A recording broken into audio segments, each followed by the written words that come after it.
So, It would have been very, very difficult.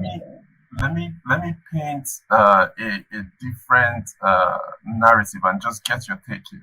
So, does it really spell good or doom for our democracy that we have very influential people that can, sway the vote one way or the other? As you mentioned, about these fathers being able to influence the election in this way. We already know the problems we have in our politics of godfatherism and things like that. Is this not a recipe for that? And then the second question, where I said, is it good or is it doom? Is we all know the challenges that the governor, the governor, incumbent governor Otom had with the ruling party as regards the herdsmen issues and all of those clashes. One would think that that would perhaps sway the people that were on the facing the harsh brunt from the herdsmen and make them vote against the ruling party. So Ghana has painted this as an impressive result. Don't you think that this could be sensing some kind of trouble for us when we are analyzing the data to say, are the people's will actually taking place here, or is it that people are now looking at the candidates and just saying, what candidate gives me the best deal here? What best I think in the case of Benue, people are just assured that they have a leader they can trust.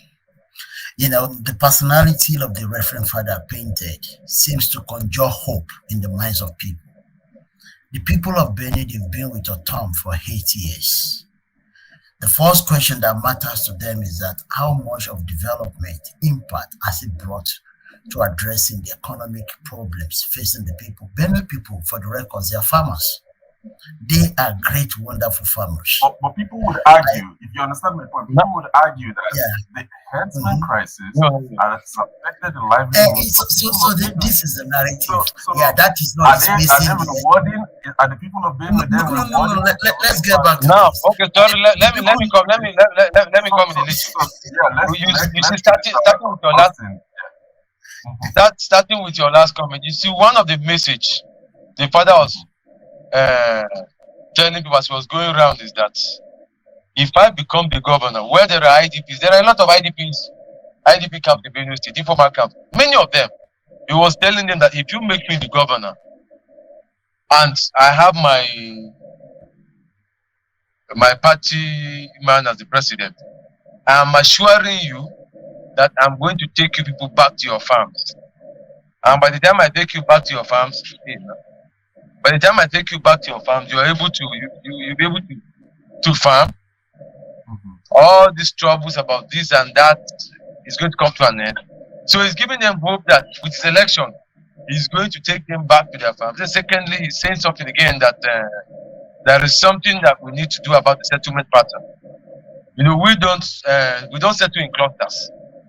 So one other thing being said again is that we have to rethink our settlement pattern so that you're able to defend yourselves. So those are the kind of messages he's sharing. Then with regards to you saying that the personalities, you see the personality involved here. It's something that could be good and it can also be bad.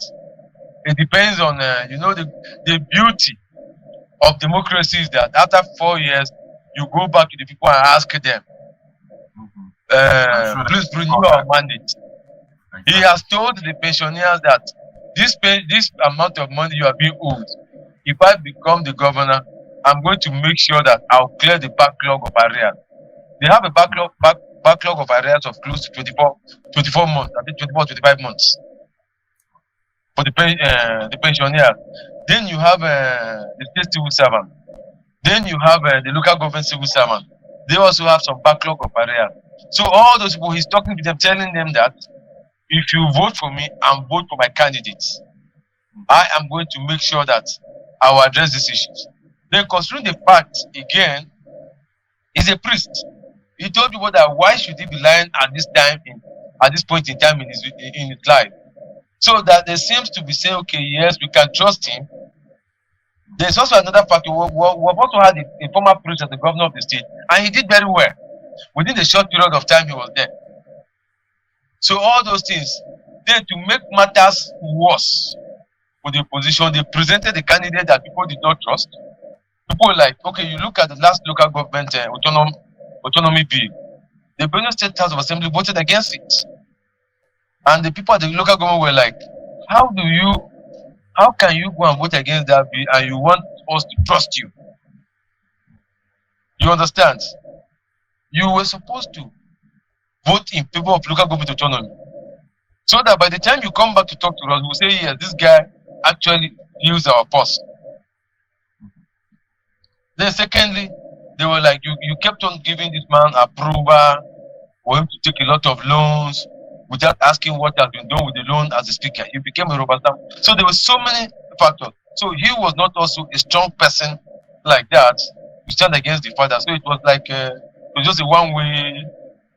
It was a one-way So thing. I guess then we'll go back to your earlier points that it's also possible that the success of APC in Benue State may be attributed to the governorship aspirants as opposed to the presidential candidate. Would that be your assessment or Yes.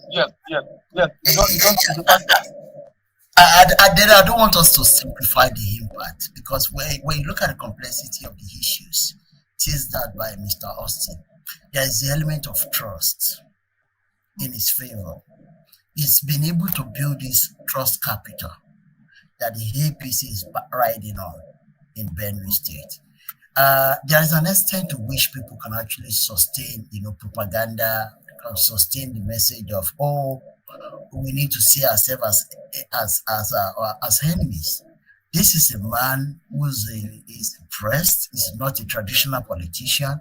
So people are looking him as an exception to the establishment. And that makes it possible for him to talk to them convincingly. And the other thing which I believe Mr. Austin also demonstrated to us is that he made them understand that we need to make progress. We need to move on. And I think that message of moving on will resonate with people, particularly in communities that has been under continuous attack. People want to go back to their farms. People want to go about their regular farm activities. And we have a father telling people, I will work together with the president, return all of you from the IDPs back to your farms, back to your home. These are people that make millions from farming. You see, when I was doing my doctoral dissertation, I worked with the Igede farmers. Very wonderful, lovely human beings. I work with them. Very wonderful. I mean, if you're looking at people, and when you look at farmers in Nigeria, the most productive set of farmers, you find them in Benue.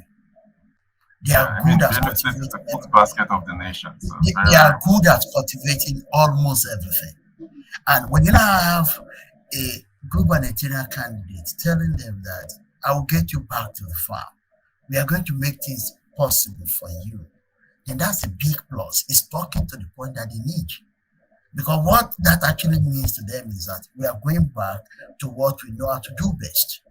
And when you look at the manifesto of the presidential candidate of the APC, agriculture is high on it. And it's about the top candidate that has the best plan when it comes to the issues of agriculture. And what that actually means is that Benue is going to be by further to the national agenda of Bola Ahmed Tinubu if he's elected as the president. So with a father, with that bankable trust capital, talking to the people who love him around a network that is well organized, then one will believe that the people would buy into the message. And think about it, they are comparing two things. Traditional politician with an highly regarded religious father. And I've always told people, when you ask people to pick between the two, in most cases, people will go for trustworthy religious leader. And that is telling us that one, issues such as this will embolden religious leaders who are loved by their people to seek elective position. Because at the end of the day, to the people, it's about people that they can trust with their resources. It's about people that they can trust with their lives. And that is why I believe the patterns of the result we have seen is a good development for democracy in the country. And Benue is a good case in point. I will end it here for now. Thank you very much for that.